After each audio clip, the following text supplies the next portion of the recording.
Good morning students, I am Anurag Moore from Anu Educational Video Channel। अब हम कुछ विशेष direct indirect के कुछ विशेष परिवर्तन का फर्स्ट पार्ट हम पढ़ चुके हैं। अब उसका सेकंड पार्ट हम पढ़ेंगे। तो इसमें अगला रूल है, रिपोर्टिंग वर्ब का प्रयोग सेंटेंस के लास्ट में और बीच में हो तो इसे इनडायरेक्ट स्पीच में सेंटेंस के स्टार्टिंग या प्रारंभ में लिखा जाता है। जैसे he has gone to the office, he said. यहाँ देखिए रिपोर्टिंग वर्ब जो है लास्ट में लिखा गया है। इसको सबसे पहले लिखेंगे he said that he had gone. यहाँ पे ही और हैज़ का हैड हो जाएगा, he had gone to the office. दूसरा है you are a good students the teacher said to me. तो because you have won the first prize. यहाँ पे बीच में लिखा गया है, रिपोर्टिंग वर्ब जो है बीच में आया है। इसको सबसे पहले लिखेंगे द टीचर सेड टू का टोल्ड मी, और कामा इन्वर्टेड कामा हटा करके दैट लगाएंगे और यू का रिपोर्टिंग वर्ब के ऑब्जेक्ट मी के अनुसार चेंज कर देंगे तो आई हो जाएगा। आर का वाज हो गया अ गुड स्टूडेंट। फिर बिकॉज यू का जो है आई हो जाएगा मी के अनुसार, और हैव का had won the first prize. तो the teacher told me that I was a good student because I had won the first prize. Next है I shall write a letter tomorrow said Vivek. अब यहाँ पे reporting verb last में आया हुआ है, तो विवेक सेड दैट, इसको सबसे पहले लिखेंगे विवेक सेड दैट, और आई का ये विवेक के अनुसार ही हो जाएगा और ही के साथ विल लगता है इसलिए वुड हो जाएगा, और टुमारो का द नेक्स्ट डे। तो Vivek said that he would write a letter the next day. अगला रूल है, यदि रिपोर्टेड स्पीच में एक से अधिक असर्टिव सेंटेंस का प्रयोग हो तो उसे इनडायरेक्ट स्पीच में एंड या फर्दर एडेड से जोड़कर लिखना चाहिए। जैसे the emperor said my wife is beautiful and laborious. दूसरा असर्टिव सेंटेंस है I will visit the Taj Mahal. इसमें दो असर्टिव सेंटेंस है इसलिए इसको एंड से जोड़ देंगे या फर्दर एडेड से जोड़ देंगे।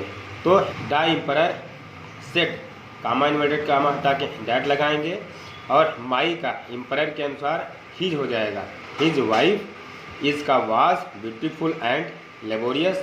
अब यहाँ पे दूसरा सेंटेंस असर्टिव सेंटेंस का इसको एंड से जोड़ देंगे, एंड और आई एम्परर के अनुसार चेंज होके ही हो जाएगा, और वुड विल का वुड विजिट द ताजमहल तो हो जाएगा the emperor said that his wife was beautiful and laborious and he would visit the Taj Mahal. Next है, यदि रिपोर्टेड स्पीच में दो कार्य एक ही समय संपन्न होने का बोध हो तो पास्ट इंडेफिनिट या कंटिन्यूअस टेंस नहीं चेंज होता है। पहला रूल ये है। दूसरा है इसी में जिन शर्त बताने वाले वाक्यों से काल्पनिक अथवा अवास्तविक स्थिति का बोध होता है उनमें अवास्तविक भूतकाल का प्रयोग होता है, तो इनडायरेक्ट स्पीच में कोई परिवर्तन नहीं होता है। जैसे he said Karim was singing while Mohan was eating.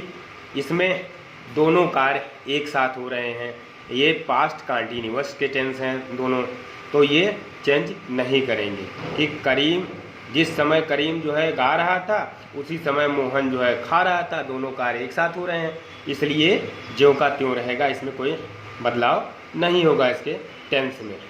तो he said comma inverted comma हटा के that Karim was singing while Mohan was eating, नहीं बदला, इसमें कोई टेंस में कोई परिवर्तन नहीं हुआ।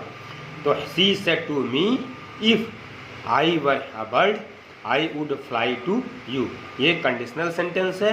इसमें यदि मैं चिड़िया होता तो मैं तुम्हारे पास उड़कर आ जाता, तो इसमें जो है न तो चिड़िया बनेगा कभी और न उसके पास उड़ के आएगा, अवास्तविक कल्पना है यहाँ पे, तो ये भी चेंज नहीं होगा। तो सी सेड टू का टोल्ड मी दैट इफ़, अब यहाँ प्रोनाउन में परिवर्तन होगा, आई का बदल करके सी के अनुसार सी हो जाएगा, बर अ बर्ड, यहाँ आई जो है सी हो जाएगा, वुड फ्लाई टू, यू का मी के अनुसार मी हो जाएगा, लेकिन इसके टेंस में कोई परिवर्तन नहीं हुआ है, तो ये हो जाएगा she told me that if she were a bird she would fly to me. Next है Sarla said if my college were near the house I would always be in time. तो न तो जो है सरला का घर कॉलेज के पास होगा और न तो वह टाइम पे जो है हमेशा टाइम पे पहुंचेगी, वहाँ पे होगी, तो इसलिए जो है ये अकाल्पनिक है, कंडीशनल सेंटेंस है, तो ये जो है चेंज इसके टेंस में नहीं होगा। तो Sarla said that, comma inverted comma हटा के दैट, और इफ़, लेकिन पर्सनल प्रोनाउन का परिवर्तन होगा तो इसमें माई का बदल करके सरला के अनुसार रिपोर्टिंग वर्ब के सब्जेक्ट के अनुसार बदलेगा, हर हो जाएगा, और इसी तरह से आई का सरला के अनुसार सब्जेक्ट के स्थान पे सी हो जाएगा, तो होगा Sarla said that if her college were near the house she would always be in time.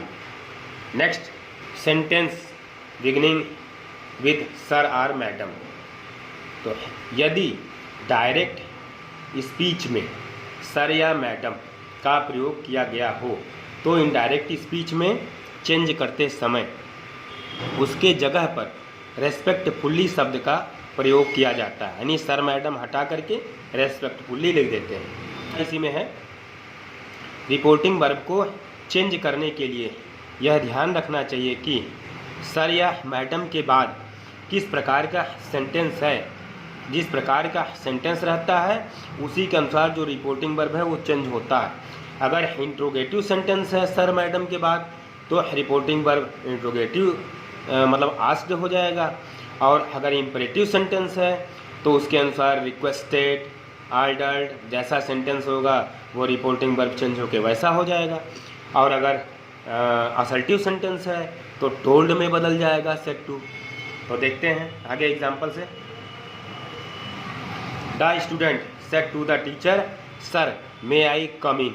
अब आप यहाँ देख रहे हैं कि सर है, सर के बाद मे आई कम इन यानी इंट्रोगेटिव सेंटेंस है, तो यहाँ पे जो ये रिपोर्टिंग वर्ब है सेड टू ये बदल करके आस्क्ड हो जाएगा, क्योंकि इंट्रोगेटिव सेंटेंस में ये रिपोर्टिंग वर्ब आस्क्ड हो जाता है और कामा इन्वर्टेड कामा हटा के इफ़ या वेदर लगता है। तो the student asked the teacher का सर हटा करके रेस्पेक्टफुली, इफ़ आई का स्टूडेंट के अनुसार हो जाएगा, ही हो जाएगा, और मे का माइट और कम का गो। तो the student asked the teacher respectfully if he might go in. The clerk said to the principal sir grant me 2 days leave. तो यहाँ पे हम देखते हैं कि सर के बाद इम्परेटिव सेंटेंस है, तो इसलिए जो है यहाँ जो रिपोर्टिंग वर्ब सेड टू है ये रिक्वेस्टेड में बदल जाएगा। तो the clerk requested the principal, sir हटा के रेस्पेक्टफुली, टू इसके पहले टू लग जाता है इम्परेटिव सेंटेंस में, टू ग्रांट, और मी का क्लर्क के अनुसार हिम हो जाएगा। तो the clerk requested the principal respectfully to grant him 2 days leave. Next है she said to her class teacher madam I have already completed my homework. यहाँ पे मैडम लगा है और इसके बाद जो है असल्टिव सेंटेंस है, इसलिए सेड टू को हम टोल्ड में बदल देंगे। सी told her class teacher, madam को हटा के रेस्पेक्टफुली, कामा इन्वर्टेड कामा हटा के दैट, आई सी के अनुसार आएगा रिपोर्टिंग वर्ब के सब्जेक्ट के अनुसार, क्योंकि ये फर्स्ट पर्सन का प्रोनाउन है तो सी हो जाएगा, और हैव का हैड, और माई का सी के अनुसार हर हो जाएगा। तो सी told her class teacher respectfully that she had already completed her homework. He said sir I have my book. यहाँ भी असर्टिव सेंटेंस लगा है, इसलिए सेड का सेड ही रह गया। तो ही सेड, सर हटा के रिस्पेक्टफुली डैट। आई जो है ही के अनुसार रिपोर्टिंग वर्ब के सब्जेक्ट के अनुसार चेंज होगा। क्यों? क्योंकि ये वर्ब ये फर्स्ट पर्सन प्रोनाउन है। तो ही हैड और माई ही के अनुसार हिज हो जाएगा। तो he said respectfully that he had his book. The boy said to the teacher sir give me my pen. तो द बॉय, चूँकि सर के बाद इम्परेटिव सेंटेंस लिखा हुआ है, इसलिए सेड टू का रिक्वेस्ट में चेंज हो जाएगा। तो the boy requested the teacher, sir हटा के रिस्पेक्टफुली और उसके बाद टू लगा करके, कामा इन्वर्टेड कामा हटा के टू लगता है, और गिव और मी का बॉय के अनुसार हिम हो जाएगा, और माई का बॉय के अनुसार हिज हो जाएगा। तो the boy requested the teacher respectfully to give him his pen. तो बच्चों आज यहीं तक। अगर आपको मेरा ये वीडियो पसंद आता है तो इसे लाइक करें, सब्सक्राइब करें तथा घंटी का बटन दबाएं। Thank you.